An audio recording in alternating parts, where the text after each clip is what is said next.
যে এক স্বৈরাচারকে বিদায় করে আর এক স্বৈরাচারকে নিয়ে আসবেন, কাকে উদ্দেশ্য করে বলেন? এক চাঁদাবাজকে উৎখাত করে আর এক চাঁদাবাজকে, এই সমস্ত কথা যখন বলেন কাদেরকে উদ্দেশ্য করে বলেন? দেখবেন যারা মদের দোকানে মদ বিক্রি করে তারা কিন্তু মদ পান করে না, তারা মানুষকে মদ খাইয়ে মাতাল করে। ঠিক ঠিক না বেঠিক বলছি কথাটা? আর ধর্ম ব্যবসায়ীরা কিন্তু ধর্মভীরু নয়, ধার্মিক নয়। ধার্মিক তারাই যারা ধর্মভীরু।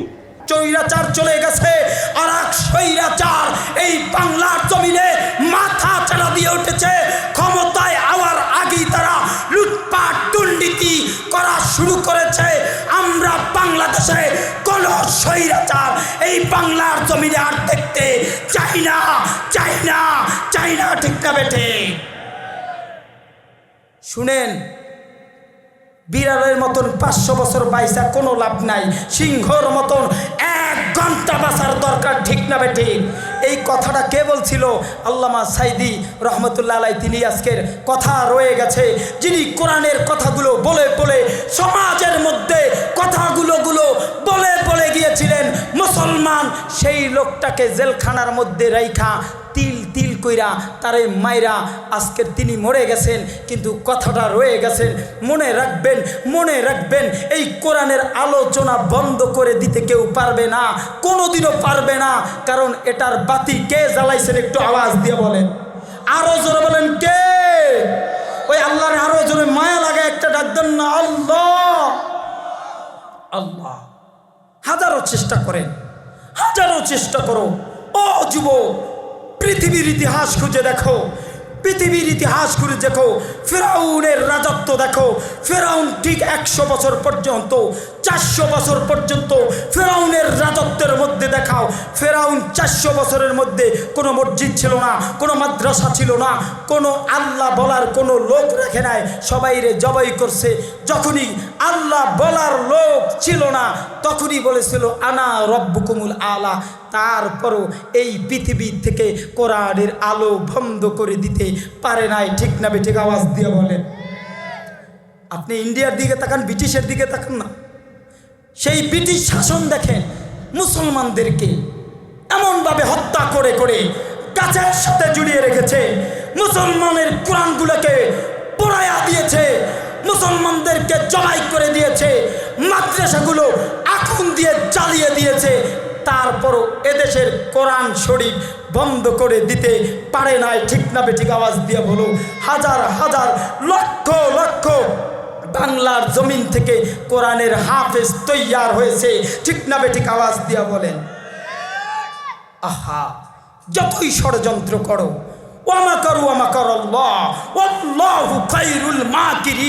আল্লাহ ছাড় দেয়, ছেড়ে দেয় না। হাজারো ষড়যন্ত্র করো না কেন, হাজারো ষড়যন্ত্র করো না কেন, আল্লাহর ধরা যদি ধরে পালানোর রাস্তা থাকে না, গাট্টিগুট্টাও নেওয়ার কোনো সময় থাকে না। 15 মিনিটের মাথায় হেলিকপ্টার কইরা পালাইতে বাধ্য হয়। ঠিক না বেঠিক? আওয়াজ দিও। আল্লাহ কোনো দিন কল্পনা করে নাই, কোনো দিন বাংলাদেশের মানুষও কল্পনা করে নাই। হাজারো ষড়যন্ত্র করছে আওয়ামী লীগকে মাটির সাথে মিশে দিবে, হাজারো ষড়যন্ত্র করছে হাসিনাকে মেরে ফেলবে, হাজারো ষড়যন্ত্র করছে এবার ক্ষমতায় অন্য দল চলে যাবে। কোনো দিনও পারে নাই, কারণ আল্লাহ চায় নাই। আল্লাহ যখনই চেয়েছে এই ছাত্র আন্দোলনের নামে, বৈষম্য বিরোধী ছাত্র আন্দোলনের নামে আমার মালিক দেখায়া দেশে মাত্র 15 মিনিটের মধ্যে দেশ থেকে ভাগতে হবে। ঠিক না বেঠিক? আওয়াজ দিয়া বলো আল্লাহু আকবার, বলুন আল্লাহু আকবার। মুসলমান সমাজ, সমাজের দিকে তাকান। আপনি আমি চলতেছি চলতেছি চলতেছি, একবারও চিন্তা করি না আমার মালিক আপনাকে আমাকে এত সুন্দর করে বানাইলেন, এত সুন্দর করে বানাইলেন, কির জন্য বানাইলেন? সুদের মধ্যে পড়ে আছি, ঘুষের মধ্যে পড়ে আছি। একটু তাকান। অনেকে বলে, আমারে ওই দিন একদিন ফোন দিয়া এক লোক বলতেছে, হুজুর এখন দেখি ডক্টর ইউনূসের বিরুদ্ধে আপনাদের কোনো কথা নাই। আমি বললাম আশ্চর্য ব্যাপার, কি বলবো আমরা? বলে আপনারা গরম গরম কথা বলেন, সুদের কথা এখন দিয়ে আলোচনা করেন না।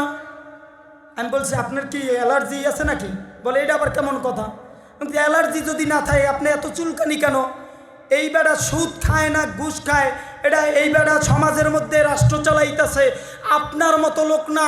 এই ইউনূস সাহেব, ডক্টর ইউনূস সাহেব যদি আজকের না বসতো, আমি মনে করি এই ডক্টর ইউনূস সাহেব ছাড়া যদি অন্য কোনো লোক ক্ষমতায় চালাইতো, আসতো, মনে করেন এক সপ্তাহের বেশি কোনো দিন টিকতো না। ঠিক না বেঠি?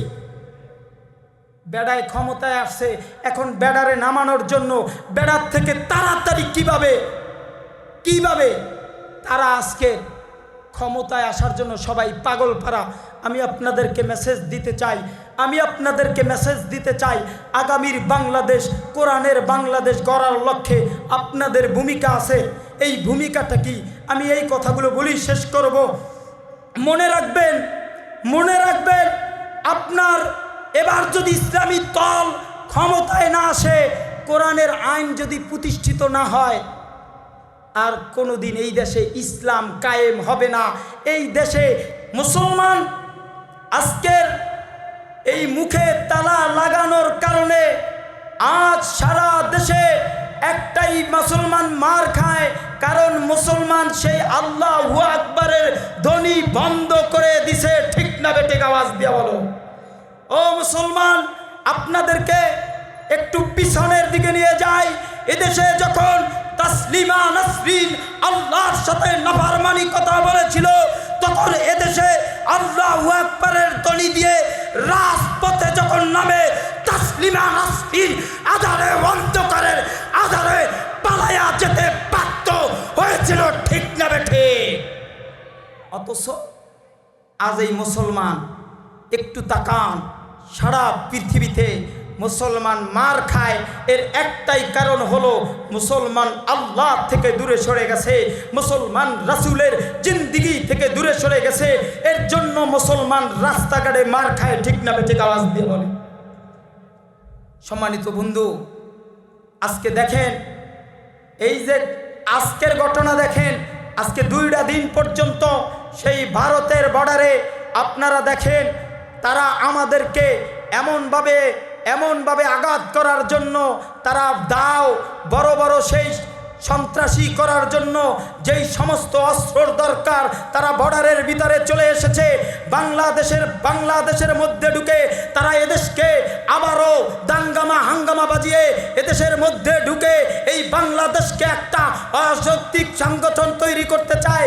বাংলাদেশের মধ্যে তারা ঢুকে একটা ষড়যন্ত্র করতে চায়। এই জন্য তারা এক পর্যায়ে বিজিবির সাথে যেইভাবে তারা মাঠে নেমেছে, আমি ধন্যবাদ জানাই এদের বাংলাদেশের বিজিবিকে, কারণ তারাও ছাড় দিয়ে কথা বলে নাই। কারণ মুসলমান কচ্ছিনকালেও অন্যার সামনে মাথা নত করে না। ঠিক তবে ঠিক? ওরা জানে না, কারণ মুসলমান একটাই, মুসলমানের জন্য একটা নারায়ে তাকবীর আল্লাহু আকবারের জন্যই যথেষ্ট। ওরা যতই চেষ্টা করুক না কেন, এই বাংলার জমিনের মুসলমান, এদেশের মুসলমান শহীদ হওয়ার জন্য প্রস্তুত আছে। ঠিক না বেঠিক? আওয়াজ দিয়ে বলে। ওরা মনে করছে আমরা যদি তাদেরকে ভয় দেখাই, তাইলে হয়তো তারা আমাদের সাথে হাত করে আবার সেই ষড়যন্ত্র করে সেই ফেরাউন শাসককে আবার এই বাংলাদেশে আনবে, এই চিন্তা তারা করতেছে। ঠিক না বেঠিক? আওয়াজ দিয়ে বলেন। আপনারা অবাক হবেন, বলবেন হুজুর কেন কথাগুলো বলি? শুনেন, আপনাদেরকে মেসেজ দিতে চাই। আমি আপনাদেরকে মেসেজ দিই এই জন্য, এই দেশের পত্রিকায় এসেছিল, কথাগুলো বলতেই হবে। এই গাজীপুরের মধ্যে ড্রেন নষ্ট হয়ে যাওয়ার পরে এই গাজীপুরের ড্রেন থেকে অনেক বিপুল পরিমাণ এদেশে কন্ডম বের হয়েছিল। আওয়ামী লীগ সরকার 15টা বছর ঢাকার অলি-গলি হোটেলগুলোতে দেহ ব্যবসার আক্রা করেছিল। ঠিক না বেঠিক? আওয়াজ দিয়ে বলো। ওরা এদেশে দেহ ব্যবসা করে আমাদের এই দেশটাকে একটা নষ্ট দেশ করতেছিল। ঠিক না বেঠিক? আমি আপনাদেরকে বলতে চাই, এই বাংলার জমিনে মুসলমান, আপনার কানে এই আওয়াজটু নেবেন। আগামীর বাংলাদেশ কোরআনের বাংলাদেশ, আগামীর বাংলাদেশ, ইসলামের বাংলাদেশ গড়ার লক্ষ্যে কারা কারা রাজি আছি? মালিক রে হাত জাগায় দেখায়। নারায়ে তাকবীর, নারায়ে তাকবীর। আল কোরআনের আলো, আল কোরআনের আলো, আল হাদিসের আলো। নারায়ে তাকবীর। শুনেন, যদি আপনারা এদেশে কোরআনের শাসন নাই করেন, মনে রাখতে হবে, মনে রাখতে হবে এই বাংলার জমিন আপনারা যেইভাবে এখন সুন্দর মতন বসছেন আর এই মাহফিলে বসতে হতো না। আপনারা জানেন, তারপরও বলতে চাই, ওলামায়ে কেরাম কোরআনের কথা বলবে, এই জন্য তারা 15টা বছর পর্যন্ত ওলামায়ে কেরামকে মাহফিল করতে দেয় নাই। অনুমতি নিয়ে তারপরে মাহফিল করতে হইছে। যদিও অনুমতি দিছে, তাদের বড় নেতা আইসা এই হুজুরের আলোচনার মাঝে 1 ঘন্টা বয়ান দিছে, নৌকার মিছিল দিছে, নৌকার কথা বইলা তারপরে কিছু আলোচনা করতে দিছে। ঠিক না বেঠিক? আওয়াজ দিয়ে বলেন। আমি আপনাদেরকে বলতে চাই, এখনো স্বৈরাচার আগামীর বাংলাদেশ গড়ার লক্ষ্যে এদেশে হুজুরদের হাতে ক্ষমতা তুলে দেন। যদি ক্ষমতা তুলে দেন, মনে রাখবেন কি লাভ হবে জানেন? এই গাজীপুরের মধ্যে কোনো দেহ ব্যবসা থাকবে না, থাকবে না, থাকবে না। ঠিক না বেটে?